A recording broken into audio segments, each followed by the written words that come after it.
Hello, and welcome to another episode of the Men for Life podcast. I am Sean Corcoran, the host of this podcast and the CEO of Men for Life. Today, we are excited to be joined with Steventhen Holland. Steventhen is a national pro-life speaker. He tells his story of how he was conceived in rape and how he is broken, not dead, which is also the name of his nonprofit organization. He's written a book called The Journey, Brokenness to Wholeness. And we're really excited to have you here today. How are you today, Stephen? I'm doing Stephen. great, Sean. It's all right, man. It's a mouthful. Well, and you know what's funny is I remember you telling me previously that when you were named, and correct me if I'm wrong, your name was given as Stephen, then William, Right. and they wrote it down as Steventhen, and your Right. adoptive parents decided not to change that, which is really cool. Yeah. And they didn't even know the story that we'll get into, I'm sure, but it was wild. Honestly, a miracle that they even kept the name for sure. Because all of your siblings have names that start with R, Yeah. Ricky, Rod, Renee, Robin, and then Steventhen. or it's just like Steventhen, Right. and then all them. Right. Exactly. There you go. Steventhen, our Yeah. names. Well, man, let's just jump right into it. Do you mind sharing your story, of how you got engaged in the pro-life movement and why that's so important to you? I mean, I'm about to be 43, so I'm not going to share, all 43 years of life. But 8 years old, I had some friends of mine that came up to me in school and said, "Man, you're weird and different." I'm like, "That wasn't very nice. I mean, what are you talking about?" And they said, "Well, you're the wrong color. It just got better." Like, I'm the wrong color. And they said, "Yeah, your whole family's white, but you're not." And I looked at my hand as an 8-year-old little boy, and I'm like, "They ain't lying. I'm brown." And so I had obviously had some questions because my family is are very white. So I came home that day. I'm sitting on the edge of bed with my mom, and long story short, I found out that I was brought into their home as a 7-day-old child, in out of the foster care system. I was on the same bottle of formula I'd left the hospital with. I was so weak. They told me that they had to squeeze milk into my mouth, that I was too weak to even suck a bottle. Um, so what's beautiful about that is I think love. That's a great picture of love, Sean, to me, that love goes deeper than color, blood, or DNA, right? Yeah. Excuse me. That it didn't matter to them that I didn't look like them, that they didn't give birth to me. Excuse me. I was their son from day one. And there's actually a picture in my book. You referenced the journey on page 36, where my dad, he worked in the coal mines early on in my life, and I tease, I thought he was black most of my life growing up, because he'd be covered in coal. And but he would come home, and there's a picture on page 36 of, it's the first day they brought me home. He's laying in bed shirtless, and he's got me on his chest, like as a baby. I'm laying like heart to heart, um, and it's become a really a treasure to me because I actually helped care for him for a year and 14 days before he passed away with Alzheimer's in uh, August 19th of 2014. He died not knowing who I was, but I got to hold him on his way out, like he held me in my way in. And it's a beautiful thing for me because it's been one of the hardest things as a man that I've had to walk through. Um, I had to help bathe my dad. I had to help take him to the bathroom. There's a lot of humbling things, but if he hadn't loved me like he did, um, when I was 7 days old, and the rest of my life, I wouldn't have that opportunity to love him well on his way out. So anyways, I find out this 8-year-old boy that kind of my world was rocked, to be honest with you, because not only was I a different color, but I found out that they didn't give birth to me. So I know there may be some adopted people out there that can understand this, but I always was just longing. Well, I was asking God why. God, why would I look? Why do I look different? Why? But the biggest why was, why would my mother not want me? Why was I not wanted by my mom? And if I'm being honest, I would wrestle with that for a long time. And as men, I think you could probably relate to this. We like to bury a lot of our pain, and our stuff that we carry. And the way I did that was in sports. I've been 200 none of your business pounds since seventh grade. I was earthquake, fullback, middle linebacker in middle school, and got into high school. I became freight train, and my thing is as I look back now as an older, more mature man, um, I was masking my pain and that trying to like belong and not be different by, hey, I'm gonna run over you. You want to talk smack and call me names and stuff, then I'm just gonna flatten you. Then I'll come stand over your body and tell you you know I'll come back later. I'll be back. Um, but really, I was this hurting adolescent kid that was always longing for acceptance, uh, trying to find my worth, my identity. And I had been brought up in church, man. So I mean, I knew that I knew my identity was in Christ. I knew that, but it was still that longing, wrestling with why was I not good enough to be wanted, really. And so if I fast forward, I went to college and played baseball in college. I played third base, the hot corner. Met my wife in college. I married up. She's 5'11", and I know I'm sitting down, but I'm five none of your business. So she's not only did I marry up in stature, she's a volleyball player from Tampa, Florida, a middle, and we started dating and started talking about what it would be like to if we got married to start a family, and we did get married in 2006, in June of 2006, and I was youth pastoring in Tampa, Florida. We we went through a miscarriage at 8 weeks old, so we lost our first pregnancy, our first baby. Then we had Isabella, who's our 17-year-old daughter, senior this year.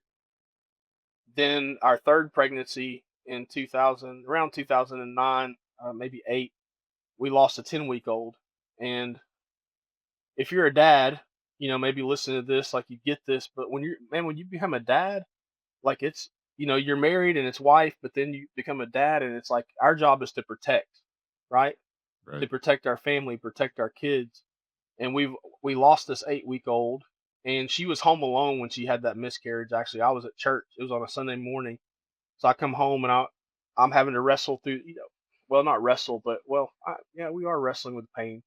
But I'm laying in the floor with her basically because she was in the fetal position, and I come home. But that one I wasn't around for. I mean, I wasn't there. I wasn't present when it happened. The second one at 10 years old, we were at the hospital, had to have an ultrasound done, and we're looking at a screen and we see a baby, but then there's no heartbeat, right, that ever comes. So I'm in the room, I'm present, and as a dad, I can't protect my baby. So man, it messed me up. I'm just be honest, it wrecked me. And she had to have a DNC. She had to have the surgical procedure to remove our lifeless baby from the womb. And again, just being honest, I was depressed, man. I was a pastor at a church, working with middle schoolers with students, and I'm trying to fake it till I make it because I don't know about you, Sean, but I was brought up, man. If you rip your arm off, just throw some dirt on it. We'll be okay. Like you just got to Right. keep going. But really, I was hurting and I was depressed, and I needed help. I should have reached out to somebody a lot sooner than I did, but I was really the enemy kind of had a hold of me and was saying it's your fault that the babies are dying and you're losing. And I know that's crazy to think about, like, how do we get to that place? But again, I felt like my job was to protect and provide, and I can't do that. So where my headspace was is I don't know my medical history, I don't know my race, my ethnicity. Like there's all of these things that I don't know from my past, and because I don't know them, I can't protect my children, right? And so I just want you to know where I am. But I think that's right in the place where God, steps in a lot of times, right in the middle of our pain, in the depths of our brokenness, and that's what He did. Um, we had the 8 week old miscarriage, had the 10 week old miscarriage, had a successful birth of a daughter in between. So now we're pregnant for the fourth time in 2009, which is Eliana, our 15-year-old today, and I also have a soon to be 12-year-old daughter. So I got three girls, man. Just estrogen ocean. I'm just swimming in it all day long. Um, but in 2009, in this 975 square foot apartment, my wife and I are pregnant with number four, and I'm depressed, wrestling. Can't protect my kids, and the Lord just meets me, man. And this is what He tells me. He said, "It's time. It's time to look for your mom." I'm 27 years old, and I'm thinking like what's that mean? Like, I got this family that loves me. My adopted mom, her name's Joyce. I've got a mom." And he said, "No, it's time to look for your birth mom." And I'm kind of like wrestling with him, like, why now? Like, from 8 years old when I found out I was adopted to 27, you know how many times I've thought about, seeking her out. And so why now? And I've just learned that God's timing, man, is always perfect. That's all I can say. So I took 8 pages of typewriter paperwork that I had, my adopted family had given me when I had that conversation with them at 8 years old. They had gifted me this paperwork. It was my birth certificate. I was born on March 31st, 1982. And then there was about 7 pages of broken family history. And I took that paperwork, went online, and in 3 days I found my birth uncle. He's a magician and ventriloquist in Spartanburg, South Carolina. And Sean, I know we've gotten to know each other a little bit, but you don't know me. I don't like clowns. I don't like Chucky. I don't like it. You know what I'm saying? I don't play with that stuff, man. And there's a video of him sawing this human body in half, because he's a magician. Right. But then there's those dummies, the puppets they talk with. That stuff freaks me out. I mean, it's like, their eyeballs move around and then they talk. They're made of wood, bro. And it's like The Exorcist or something. Like, not, I'm not. But something inside of me, even though I didn't want to, it said click on his bio. And I clicked on his bio on my screen I'm looking at, and I've got this paperwork in front of me, and every single name on my paperwork from 1982 is listed in his digital bio right on his website. And I'm seeing all these names, and one specific name said Glenda Sue Holt. So Glenda Sue Holt is the name of my birth mom. So at 27 years old, I jump on a plane 2 months later because I realized I'd met my birth uncle at 27 online. And then 2 months later, I'm standing in his living room, and he shares with me how I came to be, which I didn't know that, but I'm about to find out at 27 how I came into the world, which you alluded to a little earlier. Um, my There were six of them, 6 kids. Their parents had died at an early age, so this is my mom's family, my birth mom's family. My uncle was the only one out of 6 kids that was considered normal. Everyone else was mentally handicapped in some way. So when when they aged out of the system, so they were in foster care, or actually they weren't in foster care, they were in an orphanage. My mom at 18 became a ward of the state of Georgia, and she was placed into a mental facility. And one night at that facility at 18 years old, even though she mentally only functioned as an 11-year-old, she was raped by 5 men, and she got pregnant with me from that rape attack on her life. And man, they were pressuring her. I mean, you think about it. This is a state-ran facility. She has no family, no money, no job, no resources, and but even though she's 18, and only the mental capacity of an 11-year-old, she knew that her baby is worth fighting for. So even though when they found out she was pregnant, man, they started pressuring her daily to abort me. And somehow, we don't know how, but she ran away from this facility, wound up 9 months pregnant, homeless, living on the streets in a cardboard box in this little town called Whitwell, Tennessee. If you're from there, they say Wootwell. Just the craziness of God. There was a family that lived in that community, this small little country town right outside of Chattanooga, Tennessee. You literally have to go over a mountain to get, there. It's tucked into mountains in this little valley. There was a family there named the Hollands that had Ricky, Rod, Renee, and Robin, and they'd had a miscarriage 2 years prior to me being in this community. Right, then my mom being on the street. And that miscarriage that they lost, it was actually a 22-week-old little boy. So that pain that they had caused them to start foster parenting.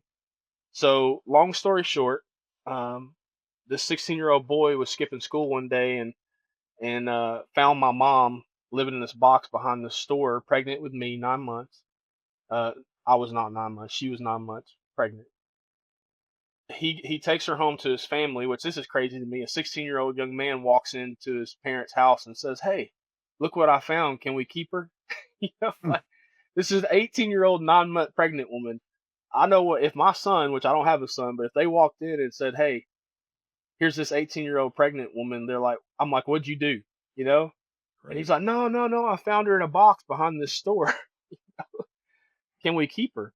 And they said yes. So they took us in, cared for us for 2 weeks, and she gave birth to me in Chattanooga, Tennessee, at Erlanger Hospital. And like you said, that's when she named me. She said, I want to name him Stephen, then William Holt.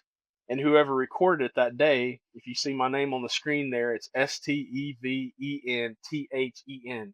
Stephen, then they put it together.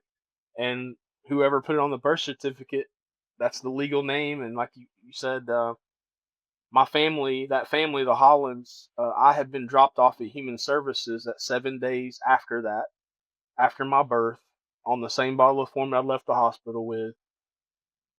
Human Services told that family, like, hey, the Hollands, if you bring him home, he's probably not going to make it. He's probably going to die. He's very malnutrition. But see, they had lost that baby at 22 weeks old. They weren't going to let another baby die. So they literally fought for me, man. So I had a birth mom that fought for me, and I had an adopted family that fought for me, or I wouldn't be here talking with you today. So that's the short version. It's an amazing story, and I think that's probably why it resonates with so many people because it it's moving on several different levels. Mm, I mean, we're talking about adoption, we're talking about homelessness, we're talking about valuing life so much as to run away from home to protect the baby that your mother was carrying, and and it's a really unique story, and I appreciate you sharing that. Something that just came to my mind, and this is based on stuff that I'm sure you've heard, but stuff that I've also read in comments or heard people say when they're talking about rape as a right. reason for abortion. There's a couple of things, but the one that comes to mind is that the child is going to end up being another criminal, another rapist, another, genetically, there's going to be, this prevalence to just like be a rapist. Like rapists have rapists, right? And then as I'm thinking about that, I'm also thinking about the argument that someone who's 18 with the mental capacity of an 11-year-old should not have a baby because that child could be born with severe mental deficiencies or whatever else.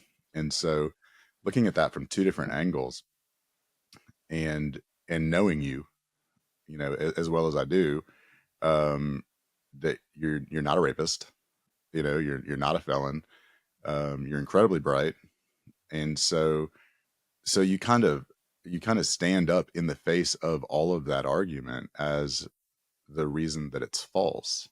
It's just made up arguments so that people have a reason to justify abortion, right? Right. But there doesn't appear to be any evidence that that's correct. And if anything, I mean, you're a worship leader, Hmm. you're a pastor. If anything, there's evidence that that's incorrect. Right. So I'm sure that when you share that story as much as you do, that's really powerful. And it's just something that came to me as you were telling your story. Yeah. Yeah. I've been blessed to, you know, sometimes we don't see the fruits of our labor. So, I don't know as many speaking engagements as I do, and audiences that we have, and we're in front of. You don't know always hear the impact, but I've had a couple of times where God's allowed for me to see behind the curtain, so to speak. Um, just one real quick. I had a group of ladies that came from a church. They were part of a small group, and they came and were at this fundraising event. It was a local pregnancy center fundraiser, their annual fundraiser, and they waited till everybody was done. You know, had left the room, and I thought I was getting attacked. These 10 women came around me, and honestly, man, they just started weeping, started crying, and they said, we all came here, before saying that we're against abortion except for in cases of rape and incest. But after hearing your story, all 10 of us, we just wanted to make sure that we told you that we're sorry and that we love you, and we were wrong. And man, I was crying with them, and it was just one of those moments for me where I was affirmed, that I have to keep sharing my story, right? I mean, that, Yeah. that not just one person in that moment, but I had 10 people, that all, were moved enough to actually change their stance, like, what they like their belief system. And, I can't not share, brother, you know? Yeah. Well, thank God. I mean, thank God for Yeah, all of that. It's clearly a God moment for those right. ladies to come up and And for share me, that with you. and for me, and for me. Yeah. So what led you into the pro-life movement to begin with? uh, well, obviously, I mean, for me, I grew up in church and, always, I think, standing for life. I can't remember a time where that wasn't something that was kind of instilled or taught, from biblically for me. But I was in ministry. I was a youth pastor for a while. That's my profession. I mean, as far or not profession, but my degree is in youth ministry specifically. And then I was a worship leader on staff at a church for a while. So I say I had lenses on. I was kind of narrow focused in like church world. And when I met my birth mom in 2009, I was still on staff at a church, and it wasn't till 2015 my book came out. Right, I've been people for years have been telling me you need to write this book, you need to tell this story. Well, when it came out in 2015, I actually was approached. I started sharing my story in churches and things, mostly churches, and a local pregnancy center, actually where I live in Alabama now. They approached me about speaking in schools, so doing abstinence education. So I was the sex guy. Yeah. So I did that for 33 schools, 12,000 kids a year, seventh grade through seniors. So I started being able to work my story, my personal story, into those presentations because I realized, like, hey, if I let them know, like, hey, I'm somebody that's lived some of this, right? And how the decisions we make can affect a life. And I just, I think in that 3 years, man, of sharing that, God just kind of started to widen those lenses to say, wait a minute, your story matters out there, right? So then it was that pursuit of like, well, how do I get to share my story out there? And then I think it's just that hustle. I had to work hard for about 3.5 years to get people to believe enough, that I guess the word's worthy enough to stand on those stages and share. So in 2018, I started speaking nationally. I had an agency bring me on, National Pro Life Agency, bring me on, and since then, I can't remember. It's probably been over. Probably over 300 events, but I had four that first year, and last year I had 42 National Pro Life events last year. Wow. So And and, that a cou- that and puts two, you two, 2 years ago, I was blessed to be Speaker of the Year with that agency. So it definitely, like, not a big head, but I know where it comes from. Is what I'm saying, like, just to see yeah. where it wasn't easy when I first started that. Like, Lord, what are you doing? I have no idea why we're doing this, but then to see where he's just honored it. I really Right. believe, and it affirms me that I'm right where I need to be. Um, and the more I've shared, and the more opportunity, just like that story I shared about those ladies. Yeah. Man, I could sit here. We could do probably. I don't. There's not enough time for me to share story after story after story where God has allowed just being faithful, I guess, and obedient to share. And I always tell people this: I have to touch my pain, man. Every time I speak, but the reason I'm okay with doing that is I know somebody's going to find healing on the other side of that. Yeah. So so anyway, I've become very, very, very passionate because I realized how important my story is for the movement. And how many people it can touch Yeah, and the impact that that can have. Right? And yeah. that's great. You talk about people coming and sharing with you after you speak. Do you have any of those people either been people who were conceived in rape or women who were raped and chose life. Yes, I mean both of those for sure. And I mean I've even had some that just have been raped. I mean, period, and there wasn't a pregnancy. Yeah. You know, and they've never told anybody before.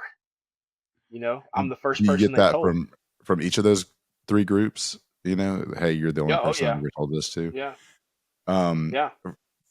Connecting the people who were conceived in rape, who might come up to you and speak to you, my assumption based on, my own experience and having conversations with other people in different scenarios is that the reason that they've never told anybody, or is the reason they've never told anybody because they thought they were alone, or because and so there's the power of your story, Right. and and in my own situation as a father of a child who was aborted, I believe, I didn't think I had a right to talk about it. I thought that I was alone. I didn't know that any other men cared or that any other men were hurting. I believed what I was told, which is that I had no right. I had no voice. It wasn't, there was nothing I could do. And so I just kind of, as you said earlier, I just kind of, brushed it off and put some dirt in it and kept going. And that just doesn't work. Right. That's not real medicine. The wound doesn't heal. Right. Right, it just gets dirty. Yeah. So, and I didn't have an experience where I heard someone speak um, and was able to connect, "Hey, I'm not the only one." What I had was an experience in a small retreat where, I say small because it was probably between retreatants and the team, it was probably like 50, 60 men. Um, but the number of men who came up to me after I felt comfortable sharing, and it was for me, it was just a release. I wasn't Right. sharing to connect with anybody. I was in a safe place with men I trusted, and like, here's something that I've never shared with anybody. The Mhm. only person that knows this in my life is my father. And the number of men who came up um privately to me and let me know that they had lost a child to abortion, whether they had fought against it and lost, or whether they're the ones that pushed for the abortion, Right. and they've never told anybody, and they've been dealing with that pain and that grief, for so long. And that was for me a moment where I realized, hey, not only am I not alone for the first time in 20 years, that I was able to realize that, but everybody else thinks they're alone too. And if we don't do something about that, if we don't try to help them to not feel alone, then it's just going to stay that way. And then compounding that, if you and other people who were either conceived in rape, or women who were raped but chose life, or maybe were raped and weren't pregnant but still are pro-life and would have chosen life, don't speak, then there's no one speaking, because the abortion industry doesn't want you to exist. Right. The abortion industry relies on stories like yours, stories like mine, stories like from abortion workers who are now pro-life and out of the industry, telling the truth about what goes on there. Stories from survivors of abortion. The abortion industry needs everyone to be silent, Right. because we have the power to break their narrative. And And just so, like and the pro life movement needs our voices. You know, right, to flip it. You know. yeah, because we have the power to break the narrative, Exactly. yeah. And Exactly. so what you're doing is incredibly powerful and incredibly um, impactful. And and it's a long game, right? I It mean, is. like you said, your first year you had four speaking engagements, which means that first year you were able to reach the number of people sitting in four audiences. And then last year, you had 42, so that number is Well, 10 times, right? right. And well, and to even Sean, I would even say this, like I think it was 2013. So when I got picked up by the speaking agency, that was 2018. 2013 is when I came off staff at a church that I was at. So that was like my main source of income in my career. And I told you I went and loved on my dad, right? So that was my ministry for 2013 to basically 14. I cared for my dad. So I kind of took a step back, making really no money. That was a choice that we made as a family. to love on him, and we live with my parents, and that we didn't need as much income. But what I'm trying to get to is I was doing stuff long before 2018. From when my book came out in 2015, I did 35 events. The next year I did 50, uh, 53, and then the next year I did 75. So I mean, those are all now. Those weren't I couldn't survive financially off those, but man, I was going probably more than half of them. I was going for free, Yeah. because I just knew I had a voice and I have to speak. You know, Right. Uh, and then so I think as men too, I think that a lot of us are built that way. I think that's the power we can bring. And I mean, there's some strong. I need to rephrase that because women are going to hear this and think I'm not bashing women. I'm just saying Yeah. this is a men's podcast, right? I mean, we're trying to encourage and charge men. Uh, I think we can use that power, that drive that we have. That hey, I'm gonna rub some dirt on it, right? Right. I'm gonna fight. And that's how I was raised, man. So it was like, okay, if I can make a difference, if I can be a voice of change, bring hope to broken people, I'm gonna Yeah. do it. And whatever that looks like. And that's what I've done, man. I A lot of people weren't in my corner though. I had a lot of people, that it didn't make sense to them, but it didn't have to make sense to them. I had to do what God called me to do. And I feel like he has honored that, you know. Yeah. And and on the issue of men, coming into the movement and coming with strength, Hmm. you know, I don't know that. I guess the way that I try to say it is that women don't need men to be strong because women are weak. Right. Strong women deserve strong men, you know. And Praise the Lord. so the leadership of the women who have been doing this, it's not that men need to come in and save them, it's that they should not have been doing this by themselves this By whole time. themselves. Yep. Like it Amen. is time for men to step up, and support the strong women, and lead alongside of them, but also Agree. to lead in their own right, Yep. and so it's not about, because I've been attacked by for that same thing. Yeah. You're saying women can't do it. Women are the pro life movement. Well, yes, Right. but you're trying to silence me from within the pro life movement because I believe that men should also be part of the pro life movement. And And I so I think think it's that it's sorry. no, please, No, I think it's kingdom. I mean, that's the way I say it. Like we're in this together, man. I mean, it's God's work, and I think it takes both of us. Um, and the men have been too silent for too long, and I think that's one of the main reasons that we're in the place that we are. right, And it's funny. I tell people just a small thing, like when I speak, I don't have to share about earthquake and freight train, in my football days. right, Uh, most most people don't care about that, but then there's some men in those rooms that maybe their wives drugged them to this fundraising event because they're more passionate about it than the men are. But then they come up to me all the time, man. When you were talking about your glory days in the football, earthquake and freight train, I can relate to that, man. And that's what honestly, like as a speaker, I built a relationship with them just by mentioning that. And then right, there's this trust level that comes. So when we ask for money, guess who has the wallet most of the time or control of the finances? right, You know, not every family, but a lot. Um, yeah. and And I'm sure that's we especially important whenever you're the story is about freight train and earthquake yeah, when you're speaking on a Saturday night in the South because absolutely. there's football. But I but I I'm mean, gonna when be I went to law school, like at LSU, there was a big rule like you don't get married during football season. right, or a Friday night event, high school Yeah, football. that's right. But I was in Pittsburgh speaking at a church not too long ago, and I talked about because I'll relate like my build in high school to football to uh, Jerome Bettis, the Okay. bus, Yeah. and the church that I was speaking at. I didn't realize it, but Ben Roethlisberger was in the audience. So I mentioned that, and I was like, "Yeah, y'all know who he was," and I felt like an idiot because he comes up to my book table and he's standing there towering over me, Yeah. and I didn't even acknowledge it, man. But I was like, because I felt like I don't know.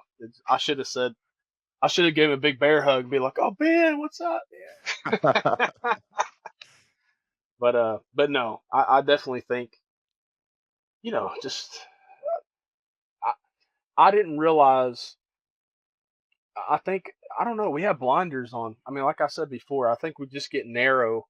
Like, whether it's like you said, I mean, like whether it's the enemy doesn't want you to talk, or you've silenced yourself, or other people have silenced you.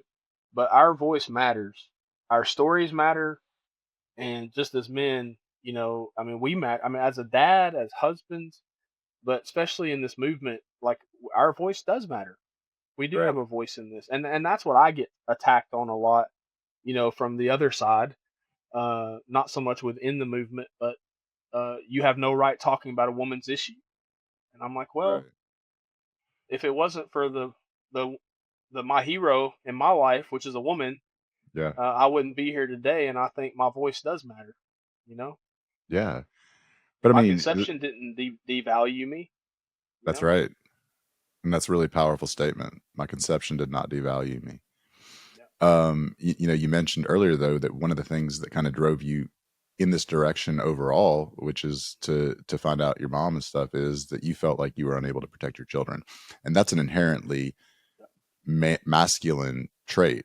Not that women don't want to protect their children, but it's still an inherently masculine trait to want to protect your children, and yeah, that's what got me into it. yeah, Like losing my child because I mhm, could not protect him right, emasculated me to the point of just like self-destruction for years well, yeah, because it's that's who we are as men, and that's yeah, that's what God created. I mean, if you believe in God, that's what God created. If you believe in evolution, that's how we were evolutionarily designed. And if you choose to believe in both, like it's true. Like men are right, protectors, providers. Like that's how we were yeah, created, and so yeah. to take that away, Well, is to strip a man of his manhood. yeah, I agree. I mean, honestly, I would not. I wasn't seeking out my mom because I wanted to find her necessarily. I'm Right. thankful that I did, but like you said, I mean, the whole reason that that I say that God ordained it, right? He moved in my heart and orchestrated all that was as a dad, or I wanted to protect my children, and I was, like I said, to the point where I was blaming myself for the death of my children, you Right. know, which was not true. But that's where my headspace was, is like, generational curses or lack of knowledge or whatever. I'm killing them. Yeah. It's my dark past, or that I don't even know. Is and I couldn't deal with that, man. Did you find anything through the medical records that okay. Which No. tells me that like God was leading you in that direction for the reason he wanted you there, and it didn't have to do with what you were Right. hoping to find. What I thought I was going for.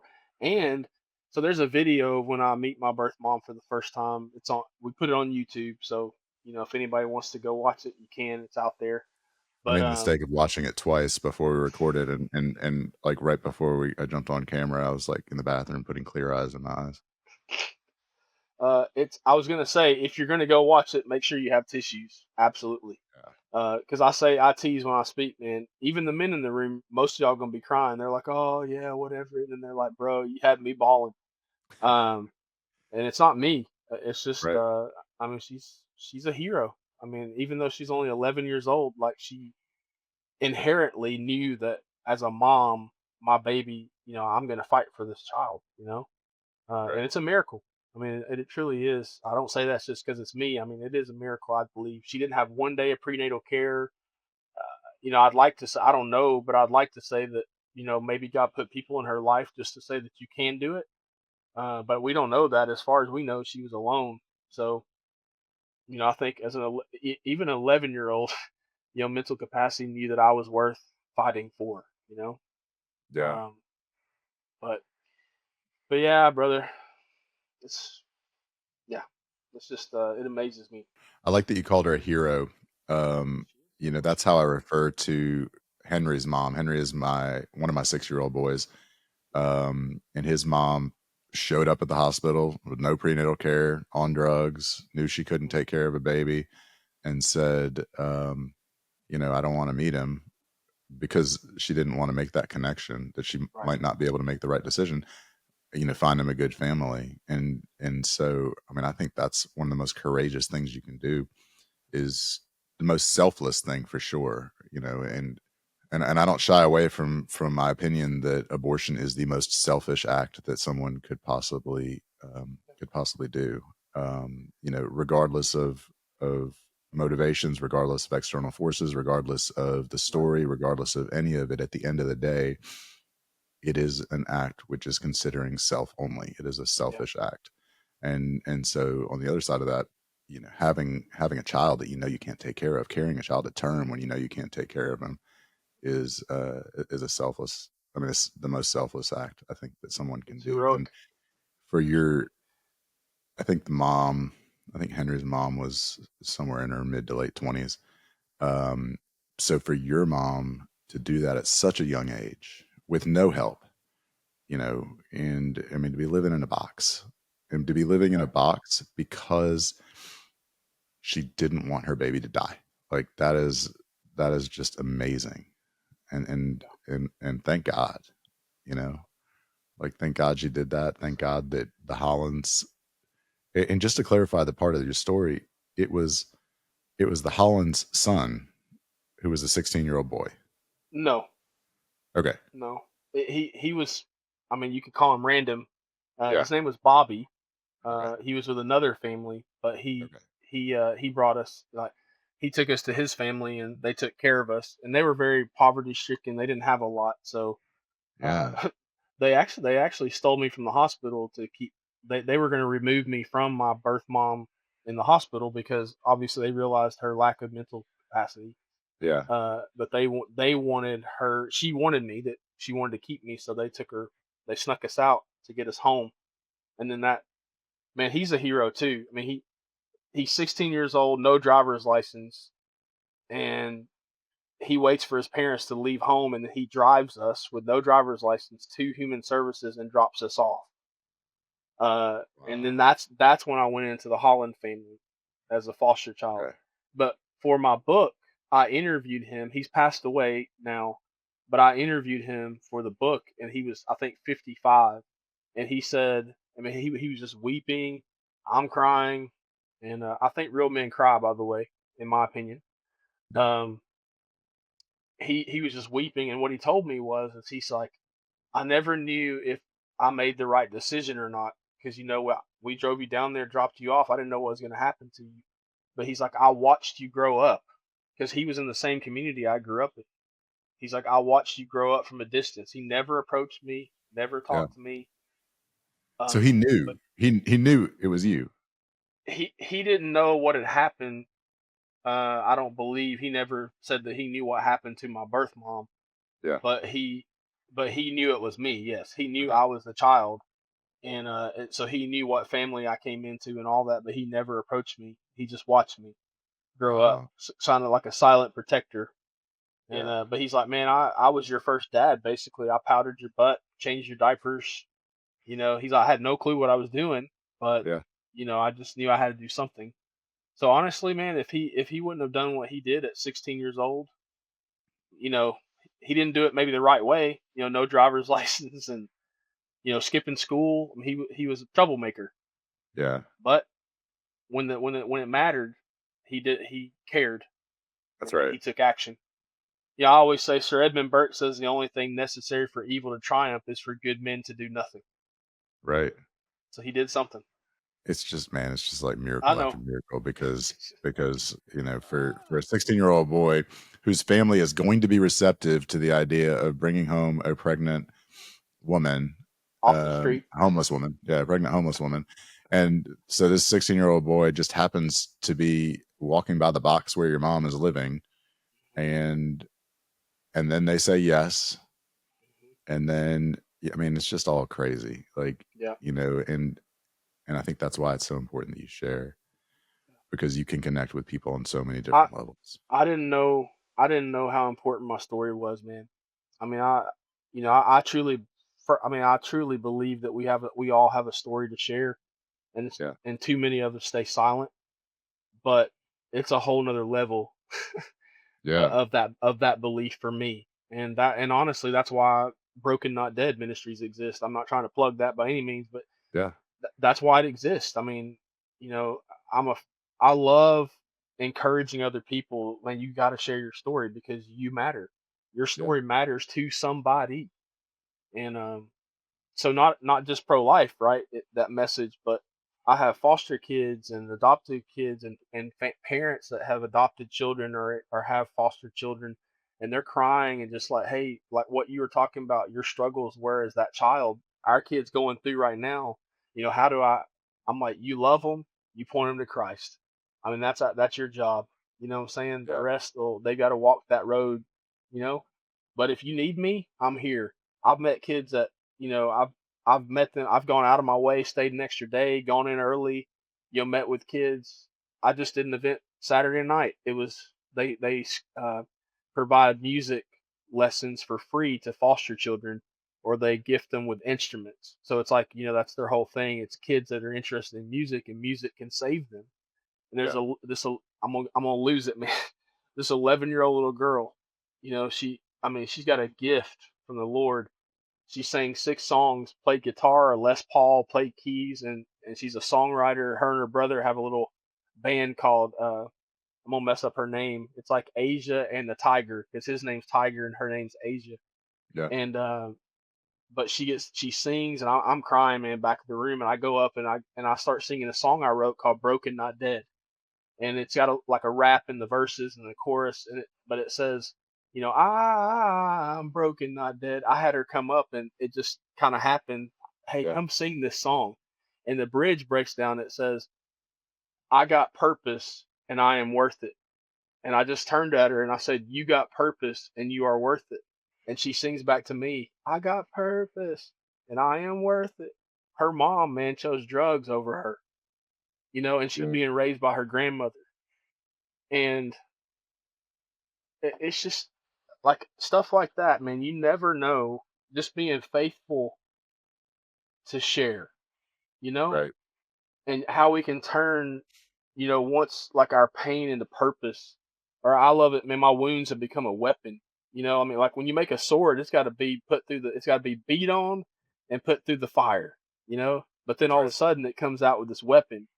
Uh, so yeah, man, I'm starting to preach, but you know what I mean. Like it's No, I just love it. it never ceases to amaze me how God can just use it, like just so I don't know who needs to hear that, man, but Yeah. somebody, a lot of people probably on here needs to start sharing their stories, especially us men, 100%. you know? And that's the importance of this, of you and Yeah, I having this conversation, and so many conversations that I have is that men connect with men. right. It's not the same type of connection that a man is going to have um, But with a and woman. If so you're a woman and you're telling this story, like yeah, as a man, yeah, just let's pretend I don't do what I do, but as a man, I just I feel for you in a compassionate, different type of way that I feel emotion for women, right? right, But right, as you being a man and me hearing this from a man, like I'm able to right, connect with this right. because you feel things the way I feel things. You Mhm. know, like you express things the Well, way I express things. like I'm a dad of 3 daughters, brother. Yeah. Yeah. She deserves to have a dad. Like, Right. I was telling her from stage, I'm supposed to be raising money for this organization, and I just said, "Hey," I just shut it down. Like, you're worth it. You're beautiful. You're precious. God's got a plan for your life. And she comes over to me after the event, and you talked about how I was going somewhere with this, but she came over to me and said, "Oh, I'm not alone." She's like, "I'm brown like you, you know, Yeah. and like everything you just shared, like I'm struggling with that right now." And I was able to say, "Look, you got to check with grandma because I'm a dude, 40 something year old man, and you're 11-year-old little girl. There's boundaries there." But I Right. said, check with grandma, and look, I'm here for you and your brother, whatever y'all, if you just ever want to talk, whatever. So really what it was is it's that dad heart. Yeah. It's that father heart, you know? Uh, and it, man, it just breaks my heart that luckily she's got, but her grandmother actually came up to me and talked to me after the event, and she's like, and she thanked me, but she's like, it's hard, And I said, I know it is, but don't give up on her. You just keep Yeah. loving her, right? Right. She's gonna be okay, right? And anyways, uh, I do want you to plug Broken.Dead. Do you got a minute to do that?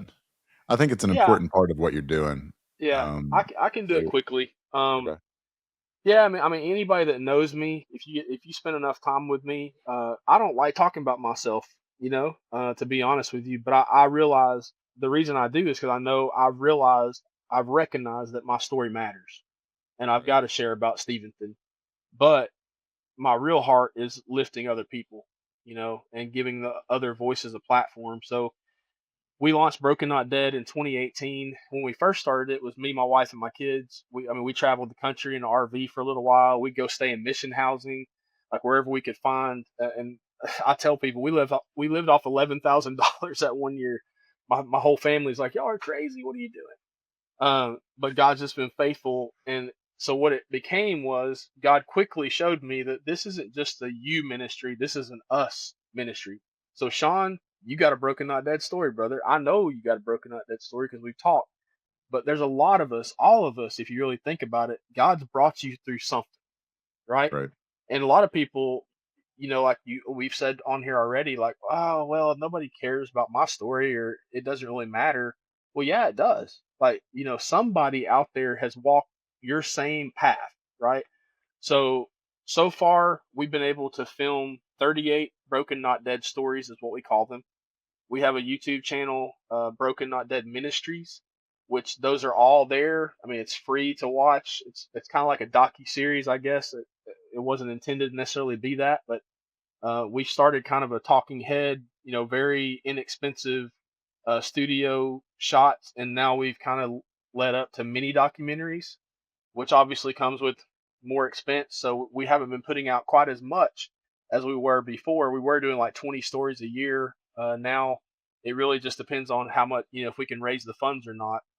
But we have our last story came out the end of the year last year, and we've got four more that we're trying to finish raising support for to get out to the world. Hopefully, our goal is to get them out this year.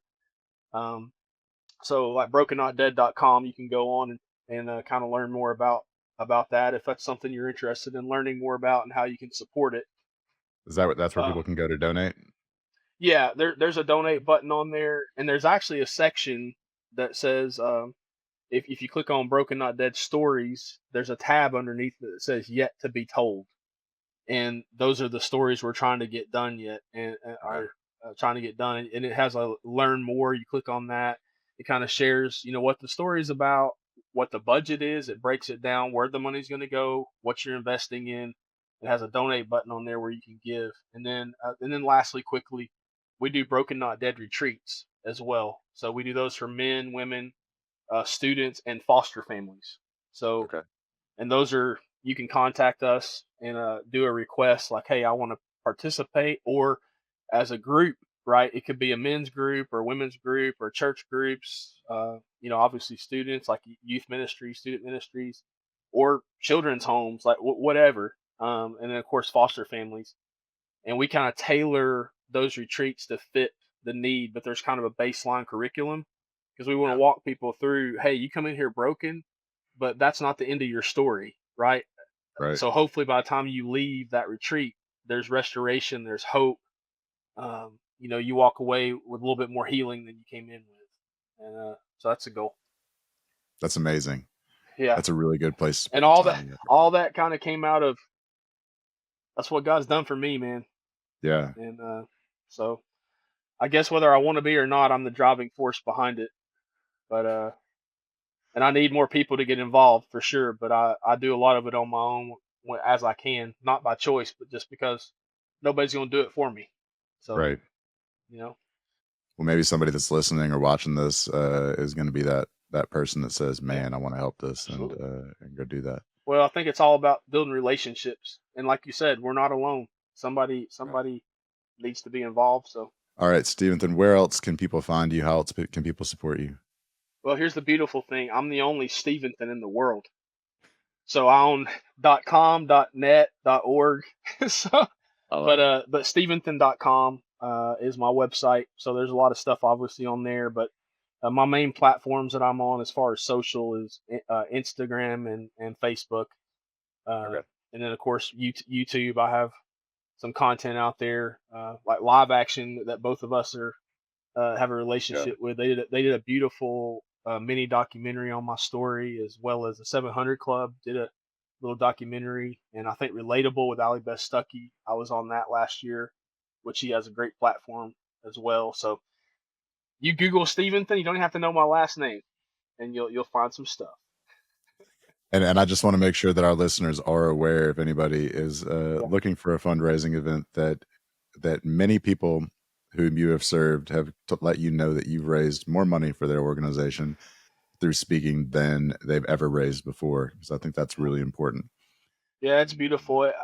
Not every time, but a lot of the times, which I'm very thankful for. And I'm like, oh, Lord, you're so good. It's the best speaker we ever had, most money we've ever raised. And I think, you can't get a better compliment than that. Uh, That's right. it just means, okay, I'm right where I need to be, and I think, and it's not because I'm the best speaker in the world, but you're going to get my heart, and, and I'm going to pour out for you and serve. Actually, I approach it as I'm serving that organization, and I do it by sharing my story, you know. And I've gotten when you make people cry and move hearts, it's easier to raise a little money. That doesn't That's hurt. right. So Man, well, I really appreciate you joining me today, Steventhen, and I you're look welcome, forward Sean. to many conversations to come. Yeah, it's been a blessing, man. I'm just blessed to call you friend, and Agreed. bless you and your family, the ministry, the organization, and just God bless you, men, or actually anybody watching this, but especially men. We got to get involved. That's right. We got to get off the bench and get in the game. You know. I like that. Get off the bench, get in the game. Yep. There you go, connecting with men again. Yep. All right. Thanks, man. I will talk You're to you welcome, Sean. soon.